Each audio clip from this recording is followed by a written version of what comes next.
Alright guys, let's get this Q&A started because I've only got about 2 minutes for the majority of you to read and see these questions. The first question is not really being answered because I want to answer it, but because it's a great excuse for me to read something that I wrote a while ago.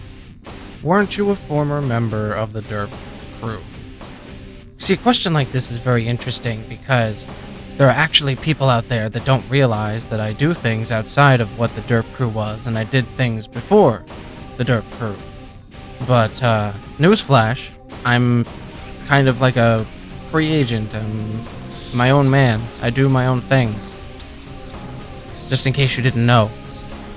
So, let me read something that I wrote a while back for you. I won't put it up on camera, I'll just put a link in the description if you want to read it for yourself. But I'll read it for you because I feel like people need to be educated on my stance on the whole Derp crew situation. Why I'm not in the Derp crew. I wasn't really kicked out, technically. I was just kind of dumped aside by Addiction and Chilled without either of them telling me or anyone else. As far as I know, no one really knew what was going on.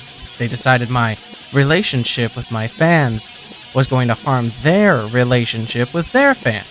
So they found it best to just get rid of me without telling me, which is typical of a couple of slime bags like them. If they would have stated that they didn't want to play with me or be associated with me because I am not afraid of my fanbase's opinions, that'd be fine. I would have happily left the group. I never asked them to be a part of it.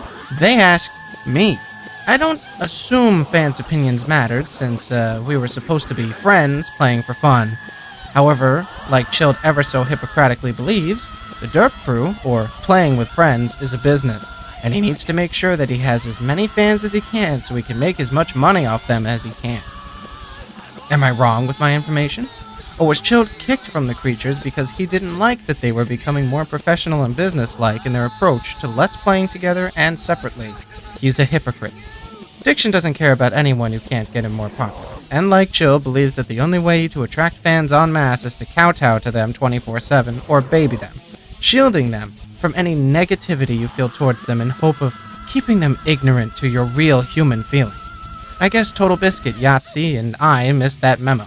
And they're just 2 examples. I'm sure there are plenty more that assume their fans are mature and level-headed enough to handle the fact that they're subscribed to a human with feelings instead of a machine that does nothing but compliments you, shits out videos, and even though you did nothing but press a button, gives you all the credit for said videos it shits out.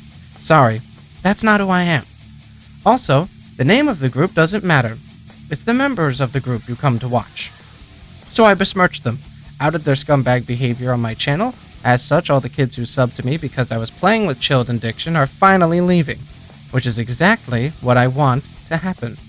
Why would I want people who like people who treated me like that around me? Stockholm Syndrome? I'm not the first one they've done this to either. Someone's curiously missing from the ChronoCast cast. I'm sure I won't be the last either. It looks like they're avoiding Galm in favor of the way more popular Scene-Anners to me. But they're so manipulative, I have a hard time telling if they're ever genuine. Thanks for that excuse, question asker. Sure, why not? I love video games and sound design. When I perform on stage and everybody laughs or claps. Well, when I was in high school, I didn't get along with a lot of people. And the people that I did get along with didn't get along with a lot of other people. And because I wasn't going out of my way to assimilate into the student body as one of them, I was thought of as a danger by the other students.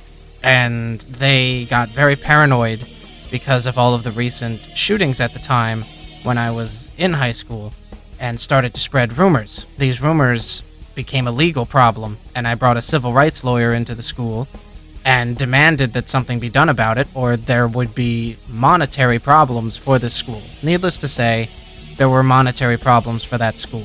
I had to go to college in order to graduate high school and get a degree from college, because I would need a high school diploma, and the only way for me to get a high school diploma, or a GED, but I would rather have a high school diploma, was to go to college and get credits. I couldn't go to that high school anymore, so I had to go to a separate school. Fortunately for me, that school was teaching people at my level of intelligence how they should be taught, at the level of gifted. So I was able to go to college since I was being educated at the gifted level, and I graduated from that other high school, which was not a fun or pleasurable experience. The school was made for problem children that were sent there for legitimate reasons. However, I was sent there because people were spreading rumors with no facts behind them at all. I was mentally evaluated twice and passed both times. I was interrogated by the police, and they found me to be a good kid in a bad situation. However, I still lost because that's how society works. So, I graduated from that high school, no problem, in spite of the horrible environment that it was, but that's a whole nother story in and of itself. And because of that, I got a head start in college, and I graduated college in a year and a half with a degree and a bachelor's in science for sound engineering and recording. I can't say that anyone else who went to that high school that gave me the grief that I had could ever say the same. And worst as a quality standpoint, I'd say it's a tie between the old machinimas I used to work on that were made by children and everything Spaz Kid has ever made. The most offensive things I've ever been in that I can remember were things that I've written to be offensive, like Rena and Dad have a 9/11, Rena and Dad have a moment, Rena and Dad have a birthday. Those were made to be offensive because I was playing to Sonic Mega's overinflated ego, where he thought that because he didn't like something, everybody else wouldn't like it either. Needless to say, he was wrong. Not only did I go to a university, I also graduated from it. Yeah, I saw some episodes from them, and I talked to Antfish from time to time. I don't have to be smart to be smarter than the majority of my subscriber base and you, but I am pretty smart. Musically, Devin Townsend, King Diamond, Pantera, AC/DC is a huge influence. Comedically, everybody on Whose Line Is It Anyway? I love all improv comedians that can make me laugh, and there are very few of them who can't. Yeah, as long as they're not mine. Personally, I think that the Illuminati might be onto something. I don't know, probably games that I've played for a long time, obviously? No. I took a computer science class and I learned a little bit of programming, but I don't program. I don't make nearly enough money from my videos to A, afford a piece of equipment solely for the purpose of playing through older games that I enjoy, and B, want to do it. I make far more money from voice acting on Newgrounds than I would ever make on YouTube. The most recent thing to come out that I've ever voiced in was the trailer for Speedrunners. Anything with solid multiplayer is always fun with friends, but by myself, strategy games. 11, 12, I think. And I was writing music since I was 12. And it was always on and off. It's always been like at a hobby level. And that's it. That's all the questions. I hope. We'll see.